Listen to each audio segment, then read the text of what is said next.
Hello, and thank you for joining us on this episode of Haunted Locations. I'm Mallory, and I'll be your guide as we explore this haunted location.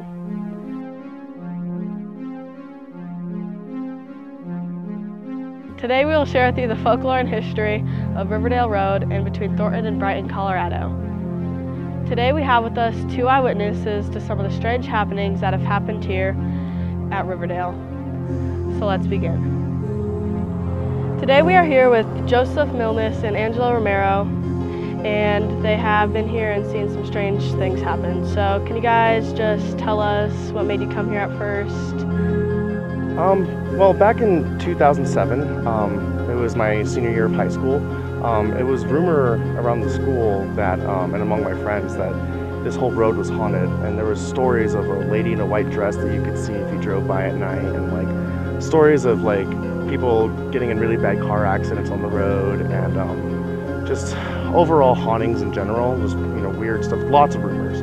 So I wanted to check it out myself. I got curious. I was 18 at the time, so it was something more of like, I didn't believe in it, so it was just more curiosity. I wanted to see if I could see something because I was really curious. And that's when that year I was working with at Sonic with her, Angela, and we used to get off late, and I told her about it, and we started having experiences here. And then we finally came here together one time, and we had our initial actual experience with the entity that revealed itself to us. How many times have you guys came out here?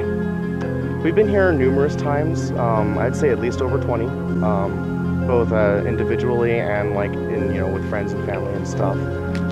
Only a handful of times that we've been here have we seen it manifest itself in shadow form, running across the fields really fast, disappearing in a flash of light, or running through the fields where you can't see it, but you can see it, and you can see it moving in between trees and stuff, and or the initial time when we had seen it reveal itself full on as a person.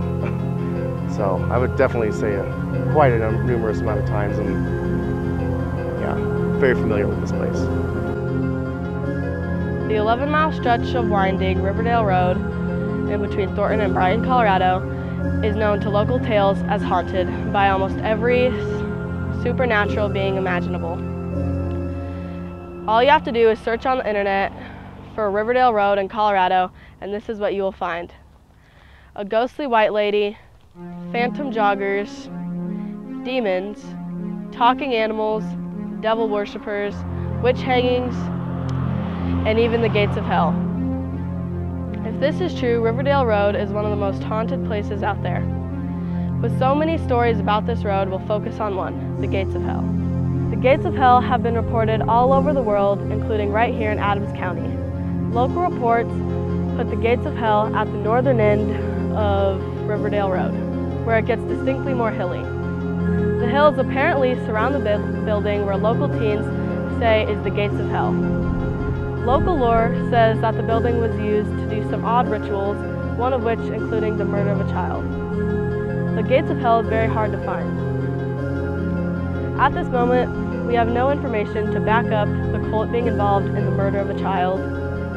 With such a strange past of you guys coming out here, has anything happened to you outside of Riverdale? Yeah, so after our first experience that we had here, here behind this fence, where the entity revealed itself, it attached itself to us, and it started following us when we were together. It would manifest itself in the form of a shadow against the fence pointing at us, and then it manifested in other ways, like attempted possessions in our dreams, and it revealed it to itself as a demon or a ghost in our nightmares, and even as individuals alone. It was a problem for about 4 years after that event, and it lingered and followed us. No matter where we went, we were under attack. Oh wow. What was maybe the scariest moment for you guys throughout everything that happened? I think the scariest moment, the whole thing is scary. And it started off with one big scary event, and it just got scarier. The first time that we saw the entity was one night when we had gotten off of work. We were working at Sonic, and we got off late, and we were hanging out, and she wanted to bring a friend with her that said she could see things, like she was clairvoyant or something. and but she wasn't really trained. She was just really open, and so we brought her with us. I brought some playing cards that I used to use as a tool for prediction. It was some old gypsy thing. It was just fun for me. It was something I used to do back in the day, and so we all came down and we parked right here at the fence, and it was like a full moon. It was really bright out with the moonlight, so we were able to see what was in front of us, and I laid out the cards on my trunk doing a reading for her, and that's when we started hearing footsteps, and we're like, Angela, stop moving, we can't hear, you know, I'm trying to talk, and she's like, I'm not moving.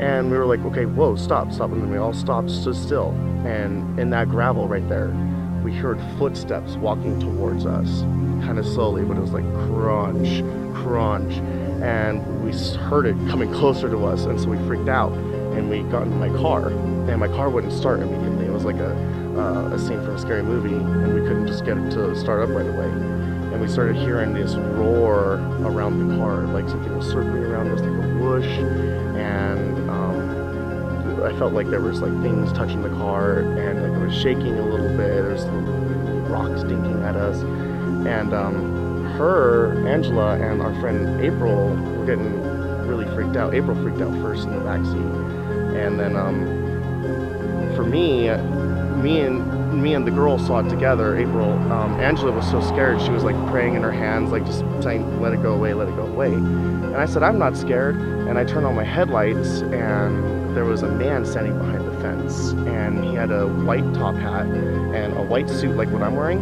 but it was just white, and he had a blurry face, you couldn't see his face, and he was staring, he was right in front of me, staring right at me behind the fence, and at Ariel too, because she was right behind me, and he like turned to the right completely and disappeared.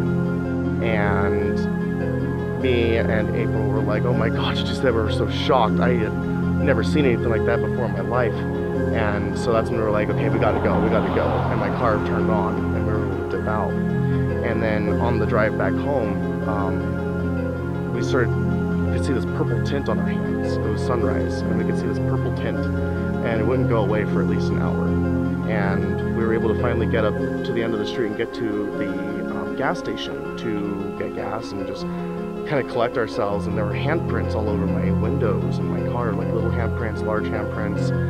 And after that, it got progressively worse, where it manifested again as the shadow against the fence when me and her were hanging out over by my mom's house.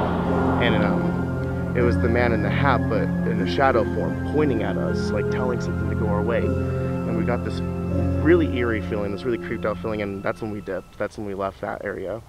And it just, like I said, it got worse after that. We had an experience where we were at a friend's house, and this guy, just we were talking about it, and some guy overheard, and he was lurking in the shadows of like the apartment complex. He was sitting there talking all creepy to us. He had this like weird tint in his eyes, and like they were like black, and he was telling us creepy things like, I've seen what you guys seen, and you'll never defeat it, and like telling us like it's gonna get you, and like I know what's out there, and like just creeping us out. And he tried to back one of our friends that was with us into like this dark corner, and that's when we caught on to what he was doing, because she started screaming. She's like, I'm not going in that corner. And we started praying, and he got more aggressive.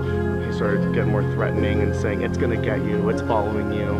And we got scared, and we went and locked ourselves up in her apartment and stayed there for the whole night. And then it manifested other times when we were alone, and eventually attacking us individually in our sleep. That same night was weird though too, because we were looking out over our balcony under the trees, and you could just see like a bunch of shadows just running toward us. It was crazy. And that's when he started talking more. Yeah, and so I had 2 attempted possessions.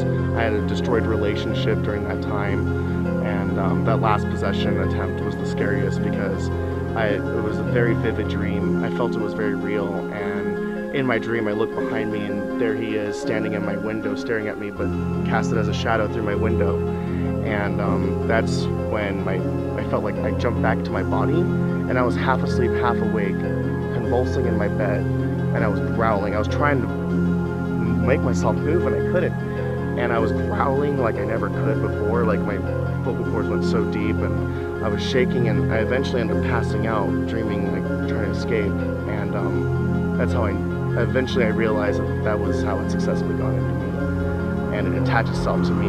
And later down the road, I saw deliverance through the church, and saw exorcism, and that's where I finally found some relief. So I have to say the whole thing was just one big nightmare for both of us. Just, it wasn't ending. Well, thank you guys for coming out here and joining us today. Thank you so much. Thank you.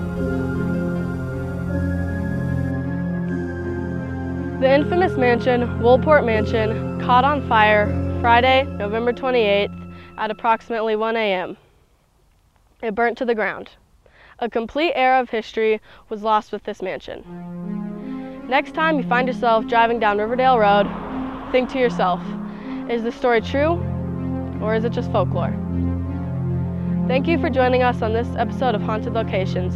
I'm Mallory, and I'd love to see you again on our next exciting episode of Haunted Locations.